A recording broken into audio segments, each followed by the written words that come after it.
The EPT here in Barcelona has come to an end, and we are going to do a roundup of day 3 and the final day. There were 56 players going into day 3, and two of the biggest names was Mark Was and Bjørn-Erik Lenne, who won last year. Mark Was, he finished 48th. Bjørn-Erik didn't quite make it this time. He finished in 35th place. I talked to two other interesting names who were through, one of which was Mohamed Kausari. He was chip leader going into day 3. It was pretty good. I mean, it started off really bad. I overplayed the hand and bet into the nuts, but I got away pretty cheap. And I worked myself up again, and I had a chip lead again for some time. And now I'm a bit short stacked, but I mean, I'm feeling good. Everything can happen in the last. What's your strategy now that we're getting close? I think trying to play as aggressive as I can, but keeping it calm and not giving away money for free, because I know a lot of people waiting for me to push for the weekend and call with a really strong hand and eliminate me. I want to make the final table, so it's a bit some left to work. To the people who really don't know who you are, you're best known as a high-stakes cash player on the internet, and your experience with live tournaments. My experience isn't that much. I've played a few big tournaments, and I'm trying, you know, I consider myself to be a good player, and I'm trying to adjust my game from cash game and improving in tournaments and keeping it calm and disciplined. So I have some work to do. Okay, Mohamed, good luck tomorrow. Thank you very much. There are 13 players left now, and how did your day go? Well, at first I was steadily climbing up, and then for a long time I was stuck at like 200,000. I was at some pretty tough tables and had to play pretty tight and really couldn't pick up any pots.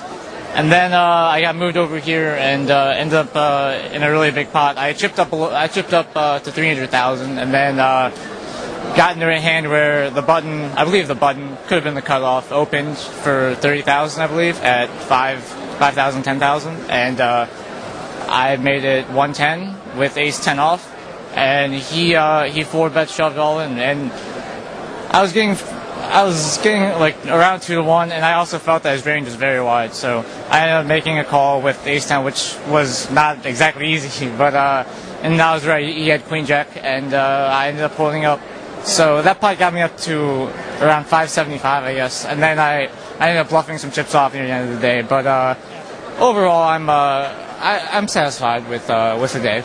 Like you said, you called with ace 10. I saw the hand, and I mean you're known for doing calls like that. You didn't call in Monte Carlo against, I believe it was Patrick Antonius, wasn't it? Yeah.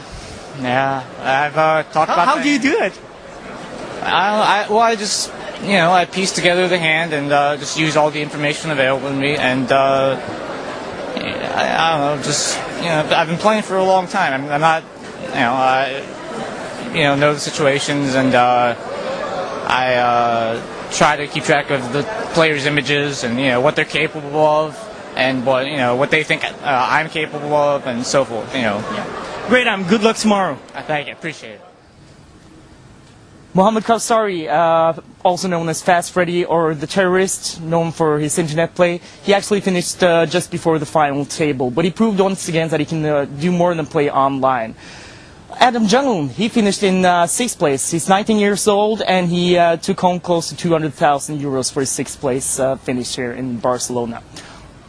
And then there was the final table with 3 players left, and it was 3 interesting players. 3 interesting players, one of which was Greg Dyer. He's a 20-year-old student, a Harvard student actually, and I talked to Greg just after he busted out in 3rd place. Greg Dyer, you're just out in 3rd place here in Barcelona. What happened?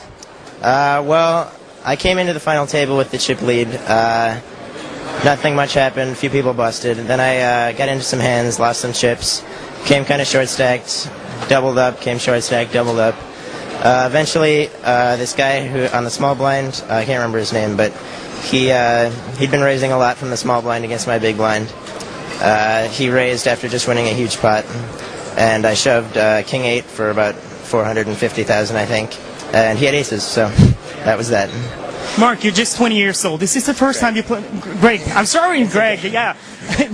You're just 20 years old. Is this the first time you played in Europe? Yeah, it's actually the first time I've been to Europe. I was actually in Greece last week just traveling, and I'm going to Paris in a couple days, so I just figured while I'm in Europe I might as well play a poker tournament. And Greg, I mean, 20 years old, you play mostly online, you're here playing live. How much live experience do you have, by the way? I've played a fair amount. There's a casino in Minnesota where I'm from that you can play at. I've played several times there. This is only the second big tournament I've played. I played one in the Bahamas in January. Yeah. But yeah. Okay. Well, congratulations with a great finish here in Barcelona, Greg, and good luck further on. Thank you. And then they were down to 2 players. Mark Telcher had a shot at being the first player to win 2 EPT titles. He won in London Season 2. Sander Lylov from Denmark, he's actually a backgammon chess player, like a lot of the Danish players, like Gus Hansen. But in the end, it was Sander Lylov who won. I'm here with Sander Lylov, EPT winner here in Barcelona, and Mark Telcher. You finished second. We're going to start with you, Mark. You could have been the first one to win 2 EPT titles, but you finished second. How does that feel? It feels wonderful to have finished second. Obviously, I am disappointed, with human nature and everything else, no one likes coming in second place, but at the end of the day, I'm very, very happy with the performance. Sander Lylov, you won. Congratulations. How does it feel? It feels amazing. I can tell you that. But, I mean, some people ask me, does it feel real or not? But, I mean, it doesn't really feel unreal. Yeah. But you got, Denmark's got both Theo Jørgensen, Gus Hansen, and now there's Sander Lylov. How does that feel? It feels good. I know them both actually. Yeah. We play football together, so it's I'm very proud that you compare me with those 2 guys. Yeah. Mark, what do you think about Sander as a poker player? I think Sanders could be a very, very strong poker player. In fact, he is the best player of backgammon in the world, which is his main sport. He could be phenomenal at poker if he so chose. And Sander, Mark, what do you think about Mark? Well, Mark, I think he's a nice guy. As a poker player. I actually think that he plays pretty well. He's fearless and he's got really good ideas about the game. And actually, he was like tutoring me the whole way through this tournament. Not whilst we were playing. Sorry. we were when we were in the room. It's like he told me what situations to be looking for and stuff, and it helped me out a lot. Congratulations to you both. I know Marcus promised me a ride home in his Ferrari. Isn't that right, Mark? See you around, guys. Thank you very much. That's all here from Barcelona. A lot of the big names were here. Johnny Chan was here. Daniel Negreanu was here. Umberto Brenes was here. Everybody was here.